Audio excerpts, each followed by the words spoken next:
सिंह और आप सफ़र कर रहे हैं फ्री एजुकेशन वर्ल्ड की दुनिया में। आज हम इस वीडियो में अभी मैं बात करने जा रहा हूँ आज के दिन जो करंट अफेयर की बातें रही, आज जो करंट में टॉपिक्स रहे उनके बारे में बात करूंगा। तो पहला टॉपिक सेशन, जो पार्लियामेंट्री सेशन होते हैं, जो तो अभी विंटर सेशन की डेट डिसाइड कर दी गई है cabinet committee on parliamentary affair के द्वारा। 29 नवंबर से 23 दिसंबर तक पार्लियामेंट्री कमेटी ने डिसाइड किया है कि विंटर सेशन जो होगा वो इस 29 नवंबर से 23 दिसंबर तक होगा। ठीक है, अब हम ये देखते हैं इसमें कि कॉन्स्टिट्यूशन क्या कहता है इसके बारे में। आर्टिकल 25 में लिखा हुआ है, आर्टिकल 85 25 कह रहा हूँ, article 85 article 85 requires that there should not be a gap of more than 6 month between two session of the parliament. Article हमारा कॉन्स्टिट्यूशन ये तो नहीं बोलता 2 सेशन होंगे, 4 सेशन होंगे, 6 सेशन होंगे, ऐसा तो कुछ डिफाइन नहीं करता। लेकिन हमारा कॉन्स्टिट्यूशन ये जरूर बताता है कि आर्टिकल 85 के तहत, आर्टिकल 85 में साफ साफ लिखा हुआ है कि 6 महीने से ज्यादा गैप नहीं होना चाहिए 2 सेशन के बीच में। ठीक है, please note the constitution does not specify when how many days parliament should be meet. लेकिन कॉन्स्टिट्यूशन ये डिफाइन नहीं करता कि कितने दिन तक होना चाहिए, कैसे क्या होना चाहिए, कितने दिन पार्लियामेंट मिलनी चाहिए, ऐसा कुछ कॉन्स्टिट्यूशन में नहीं लिखा। बस ये लिखा 2 सेशन के बीच में 6 महीने से ज्यादा का गैप नहीं होना चाहिए। The maximum gap between 2 session of parliament can not be more than 6 months. That means the parliament should meet at least twice a year. कम से कम 2 बार साल में मिलनी ही चाहिए। A session of parliament is the period between the first sitting of the house and the prorogation and its prorogation. अब अगला topic है who can convene a session. In practice, the cabinet committee on parliamentary affairs comprising senior minister decide on dates of the parliament sitting and it is then conveyed to the president. देखो, जिसको decide करते हैं वो parliamentary committee decide करती है और फिर convey कर दिया जाता है प्रेसिडेंट को सेशन बुलाने के लिए। ठीक है, so the executive headed by the prime minister which steers the business of to be taken up by parliament will have the power to advise the president to summon the legislature. ठीक है, अगला है why ये parliamentary session important है। ये important किस लिए होता है, मतलब इसकी जरूरत क्यों है पार्लियामेंट्री सेशन की। Law making is dependent on when parliament is meet.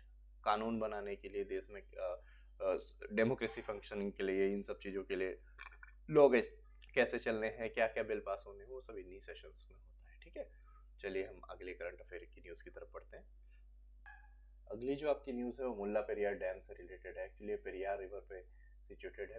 इसमें क्या सीन है, इसमें जब इसमें जब ज़्यादा पानी भर जाता है या फिर बहुत पुराना डैम है, इसको कोई रिपेयर करा नहीं रहा है, इसका यूज़ जो है वो तमिलनाडु करता है, लेकिन लेकिन आता है केरला के टेरिटरी में है, तो केरला से तमिलनाडु ने कुछ साल के लिए रेंट पे लिया था, कुछ ऐसा सीन है। तो अभी तक इसको यूज जो है तमिलनाडु कर रहा है, लेकिन रिपेयर नहीं करा रहा है तमिलनाडु, और अगर ये टूट जाता है तो केरला में बाढ़ आएगी। उन दोनों के बीच में आपस में चलता रहता है। ठीक है, ये कंट्रोवर्सी चलती रहती है दोनों कंट्रियों के बीच में। बस आपको ये ध्यान रखना है कहाँ पे है, पेरियार रिवर पे है। ठीक है, अगली जो आपकी न्यूज़ है कंपटीशन कमीशन ऑफ इंडिया से रिलेटेड है। ये एक स्टैट्यूटरी बॉडी बन चुकी है और ये 2002-3 में इसको इस्टेब्लिश किया गया था। ठीक है, ये देखो, ये 2002 के एक्ट के तहत आई थी कि कंपटीशन कमीशन एक्ट लाया गया था, 2002-3 में इसका एस्टेब्लिशमेंट हुआ था। अभी इसने बोला है कि ये कंपटीशन बढ़ाना चाहते हैं among pharmaceutical industries. As we all know कि इंडिया जो है लार्जेस्ट जेनरिक मेडिसिन का प्रोड्यूसर है ग्लोबली। ठीक है, तो हमारी जो जेनरिक मेडिसिन है उनकी डिमांड धीरे धीरे बढ़ती जा रही है। तो उसी से रिलेटेड न्यूज़ है कि जेनरिक ये फार्मास्यूटिकल इंडस्ट्री के बीच में कंपटीशन बढ़ाने की बात करी जा रही है। ज़्यादा बस इसमें कुछ नहीं ध्यान देना, बस आपको ये पता होना चाहिए कि जेनरिक मेडिसिन का सबसे बड़ा प्रोड्यूसर कौन है और उसे क्या बोलते हैं। ये कंपटीशन कमीशन ऑफ इंडिया की स्थापना कब हुई थी, एक स्टैट्यूटरी बॉडी बन चुकी है। और एक ये पॉइंट हम देख लेते हैं, the Indian pharmaceutical industry meets over 50% of the global demand for various vaccines. 50% global demand बन चुका है, बहुत सारी वैक्सीन का प्रोडक्शन इंडिया में ही होता है। 40% of generic demand in the US की 40% जेनरिक डिमांड इंडिया से पूरी होती है। 25% ऑल मेडिसिन इन यूके। ठीक है, presently over 80% of the anti retroviral drugs used globally to combat AIDS by Indian pharmaceutical firms. इस टाइम पे अगर हम देखें तो ऑलमोस्ट 80% दवाइयाँ जो कि एंटी रेट्रोवायरल ड्रग्स के तरीके से यूज होती हैं, एड्स के लिए यूज करी जाती है, वो इंडिया में ही इंडियन फार्मास्यूटिकल कंपनी है उनको प्रोड्यूस करती है। चलिए अगली न्यूज़ की तरफ बढ़ते हैं। अगली जो न्यूज़ है वो आपकी डेंगू फीवर से रिलेटेड रही है। डेंगू फीवर एक महामारी की तरफ बढ़ रहा है और बहुत सारे केसेस फिर से इसमें आ गए हैं। बस इसमें आपको ये ध्यान देना है कि मच्छर कौन सा काटता है। एडीज मच्छर है। एडीज जो है वो फीमेल मॉस्किटो है। और मलेरिया के लिए भी मैं बता देता हूँ, मलेरिया के लिए एनोफिलीज होता है, डेंगू के लिए एडीज होता है, और आपका जो फाइलेरियासिस है उसमें कुलेक्स मच्छर होता है। तीनों जो है फीमेल मॉस्किटो हैं, इनके काटने से बीमारियां फैलती हैं।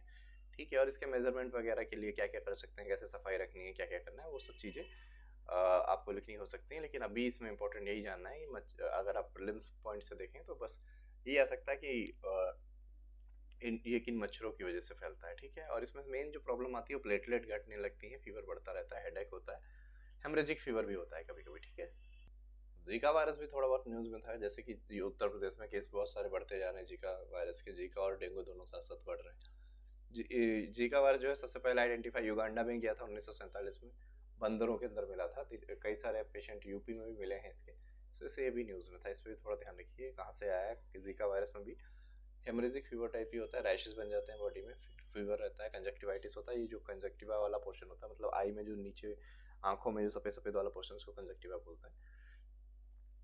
सफेद, ये सब सफेद वाले पोर्शन के नीचे वाला पोर्शन रेड रेड हल्का रेडिश होता है, इसको कंजक्टिवा बोलते हैं। जॉइंट पेन होता है। आइटिस जिस शब्द के पीछे लगे, कंजक्टिवाइटिस का मतलब इन्फ्लेमेशन, मतलब जलन हो रही है वहाँ पे। ठीक है, तो बॉडी एक रहता है, जॉइंट पेन रहता है। ठीक है, अगली न्यूज जो है हमारी,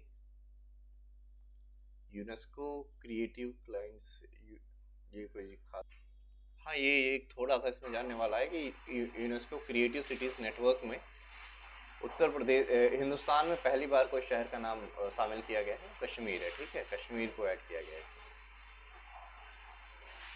सॉरी, इस बार कश्मीर को ऐड किया, इससे पहले भी 5 शहर हैं उनको ऐड किया जा चुका है। उसमें जयपुर आपका आता है जो क्राफ्ट एंड फॉक आर्ट में है, 2015 में ऐड हुआ था। वाराणसी भी 2015 में हुआ था, creative city of music. Chennai जो है क्रिएटिव सिटी ऑफ म्यूजिक है।